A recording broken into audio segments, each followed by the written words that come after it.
ng isang dalagang ubod ng ganda. Siya ang nagigilin at dahil dito ay marami ang naiingit sa kanya.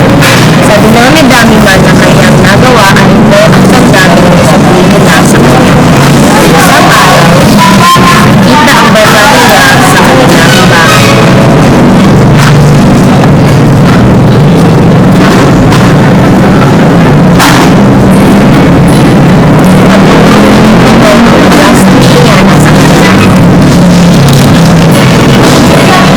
Handa na ba ang lahat? Oo. Madaling, magkita na lang tayo mamaya.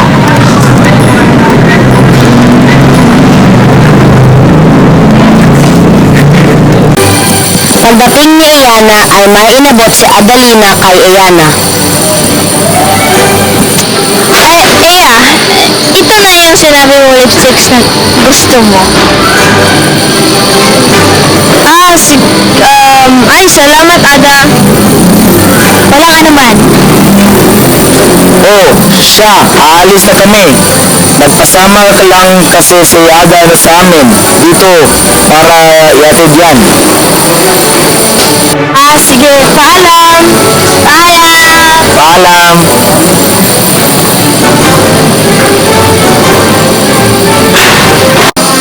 Nang makaalis na sila ay sabik na kinuha ni Iana ang lipstick at ito'y sinubukan. Pagkatapos ay natulog na si Iana. Nang nasa labas na sila Ada ay ibinili ni Marcos sa katulong na huwag munang pakialaman si Iana sapagkat nagpahinga na daw ito. Paglipas ng oras ay napag-alamang patay na ito. Tinawag nila si Detective Conan upang mag-imbestiga. Kanyang sinuri ang mga taong may kinalaman o relasyon sa dalaga. Nasaan kayo nang namatay ang biktima?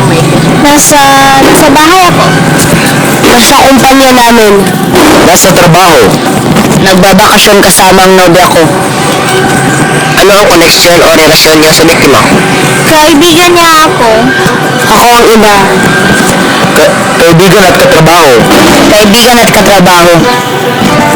Sino sa inyo ang kaalitan ng biktima kamakailan lang? Wala naman ho. May alam ba kayong may galit sa kanya? Wala naman, napakabait niya ho eh. Ganon? Opo, sa katunayan, malaki po ang naitulong niya sa amin. Sige, magkakaalis na kayo. Nang makalabas na sila ay may nakita siyang bote na nasa ilalim ng upuan ni Ada. Kinuha niya ito at sinuri. Kinuha niya ang lipstick na nasa pinangyarihan ng krimen. Inamoy niya ang lipstick at ang laman ng bote. Mukhang kailangan ko na naman silang tawagin. Pinatawag niya ulit silang lahat. Tinatawag ko kayo ngayon upang ipaalam sa inyo na kilala ko na kung sino ang salarin.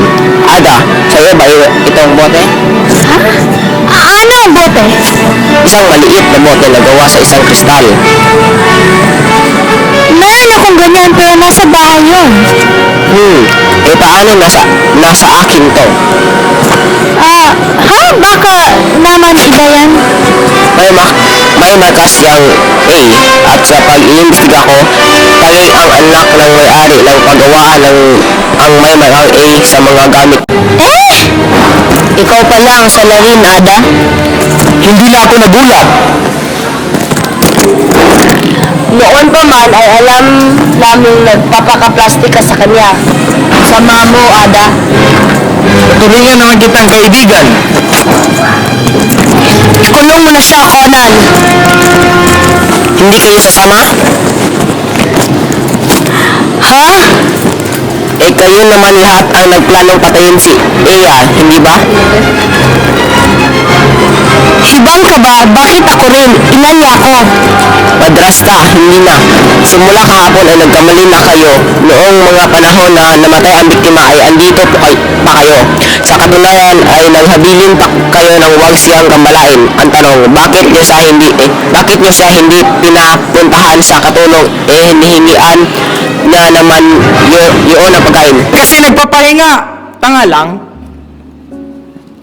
Pwede namang ilagay lang sa mesa, di ba? Nakakagambala ba yun?